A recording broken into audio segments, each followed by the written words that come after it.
കൊല്ലത്തിന്റെ മലയോര ഗ്രാമങ്ങൾ കൈയടക്കുകയാണ് കാട്ടാനകൾ. വ്യാപകമായ കൃഷിനാശമാണ് ആനകൾ ഈ ഭാഗത്ത് വരുത്തുന്നത്. അശാസ്ത്രീയമായ കിടങ്ങ് നിർമ്മാണമാണ് ആനകൾ ജനവാസ മേഖലയിൽ തന്നെ തുടരാനുള്ള പ്രധാനപ്പെട്ട കാരണം. വനം വകുപ്പിന്റെ വിചിത്രമായ നിലപാടാണ് വന്യമൃഗശല്യം കൂടാൻ കാരണം. ജനവാസ മേഖലയിൽ തമ്പടിച്ചിരുന്ന ആനകളെ വനത്തിലേക്ക് തുരുത്തിയോടിക്കാതെയാണ് കിടങ്ങുകൾ നിർമ്മിച്ചത്. കിടങ്ങുകൾ കടന്ന് വനത്തിൽ പോകാൻ കഴിയാത്ത 7 ആനകളാണ് പ്രദേശത്ത് ഭീകരാന്തരീക്ഷം സൃഷ്ടിക്കുന്നതും.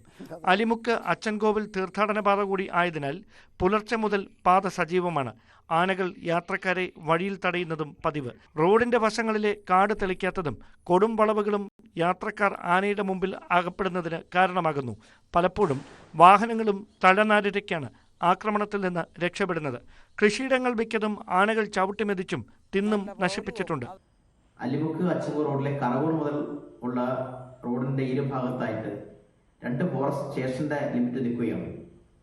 വലതുവശം അമ്പനാർ ഡിവിഷന്റെയും ഇടതുവശം പുന്നല ഫോറസ്റ്റ് ഡിവിഷന്റെയും ഭാഗമായിട്ടാണ് വരുന്നത്.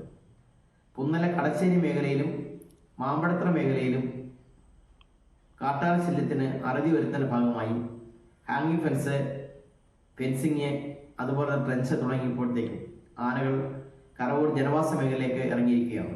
ഈ ജനവാസ മേഖലയിൽ ആനശല്യം കാരണം യാത്ര ജീവിതം ദുരിതമാണ്.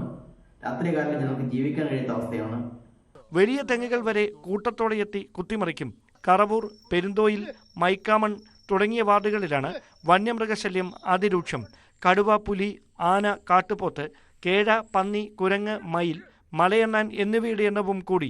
ഇവയെ നിയന്ത്രിക്കുന്നതിനോ പ്രതിരോധിക്കുന്നതിനോ ഒരു നടപടിയും ഇതുവരെ ഉണ്ടായിട്ടില്ല. ന്യൂസ് 18 പുനലൂർ.